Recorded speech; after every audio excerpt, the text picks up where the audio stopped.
but I seemed to find this even more oppressive than the southerly desertion. For one thing, the people were more hideous and abnormal than those near the center of the town, so that I was several times evilly reminded of something utterly fantastic which I could not quite place. Undoubtedly, the alien strain in the Innsmouth folk was stronger here than farther inland, unless, indeed, the Innsmouth look were a disease rather than a blood strain, in which case this district might be held to harbor the more advanced cases. One detail that annoyed me was the distribution of the few faint sounds I heard. They ought naturally to have come wholly from the visibly inhabited houses, yet in reality were often strongest inside the most rigidly boarded up facades. There were creakings, scurryings, and hoarse, doubtful noises, and I thought uncomfortably about the hidden tunnels suggested by the grocery boy. Suddenly I found myself wondering what the voices of those denizens would be like. I had heard no speech so far in this quarter, and was unaccountably anxious not to do so. Pausing only long enough to look at two fine but ruinous old churches at Main and Church Streets, I hastened out of that vile waterfront slum. My next logical goal was New Church Green, but somehow or other I could not bear to repass the church in whose basement I had glimpsed the inexplicably frightening form of that strangely diademed priest or pastor. Besides, the grocery youth had told me that the churches, as well as the Order of Dagon Hall, were not advisable neighborhoods for strangers. Accordingly, I kept north along Main to Martin, then turning inland, crossing Federal Street safely north of the Green, and entering the decayed patrician neighborhood of Northern Broad, Washington, Lafayette, and Adams Streets. Though these stately old avenues were ill-surfaced and unkempt, their elm-shaded dignity had not entirely departed. Mansion after mansion claimed my gaze, most of them decrepit and boarded up amidst neglected grounds, but one or two in each street showing signs of occupancy. In Washington Street, there was a row of 4 or 5 in excellent repair and with finely tended lawns and gardens, the most sumptuous of these with wide terraced parterres extending back the whole way to Lafayette Street, I took to be the home of Old Man Marsh, the afflicted refinery owner. In all these streets, no living thing was visible, and I wondered at the complete absence of cats and dogs from Innsmouth.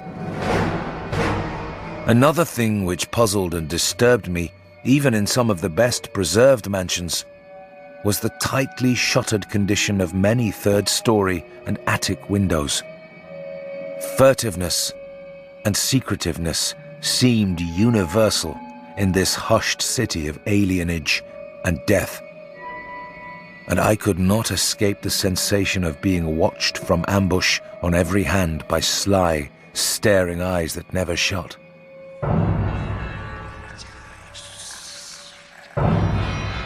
I shivered as the cracked stroke of 3 sounded from a belfry on my left. Too well did I recall the squat church from which those notes came.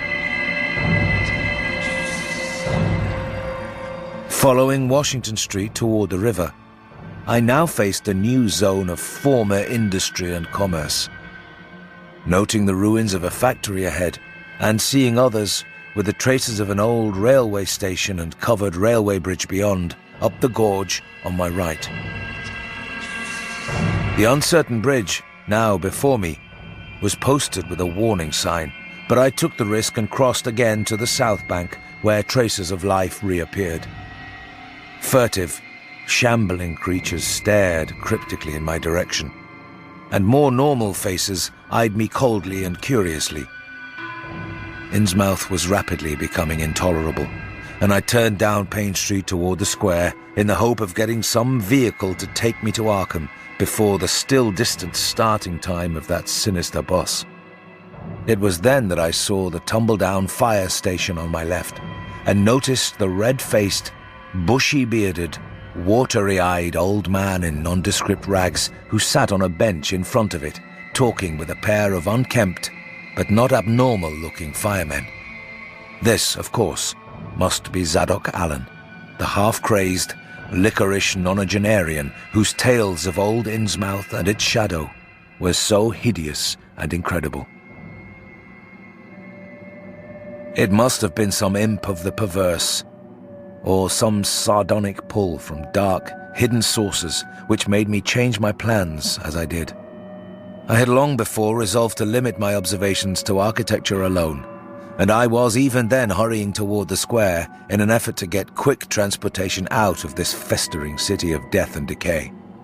But the sight of old Zadok Allen set up new currents in my mind and made me slacken my pace uncertainly. I had been assured that the old man could do nothing but hint at wild, disjointed and incredible legends, and I'd been warned that the natives made it unsafe to be seen talking to him. Yet the thought of this aged witness to the town's decay, with memories going back to the early days of ships and factories, was a lure that no amount of reason could make me resist. After all, the strangest and maddest of myths are often merely symbols or allegories based upon truth, and old Zadok must have seen everything which went on around Innsmouth for the last 90 years. Curiosity flared up beyond sense and caution, and in my youthful egotism, I fancied I might be able to sift the nucleus of real history from the confused, extravagant outpouring I would probably extract with the aid of raw whiskey. I knew that I could not accost him then and there, for the firemen would surely notice and object. Instead, I reflected, I would prepare by getting some bootleg liquor at a place where the grocery boy had told me it was plentiful. Then I would loaf near the fire station in apparent casualness and fall in with old Zadok after he'd started on one of his frequent rambles. The youth said that he was very restless, seldom sitting around the station for more than an hour or two at a time.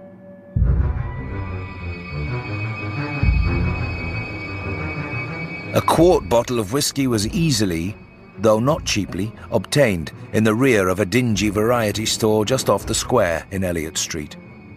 The dirty-looking fellow who waited on me had a touch of the staring Innsmouth look, but was quite civil in his way, being perhaps used to the custom of such convivial strangers, truckmen, gold buyers and the like, as were occasionally in town.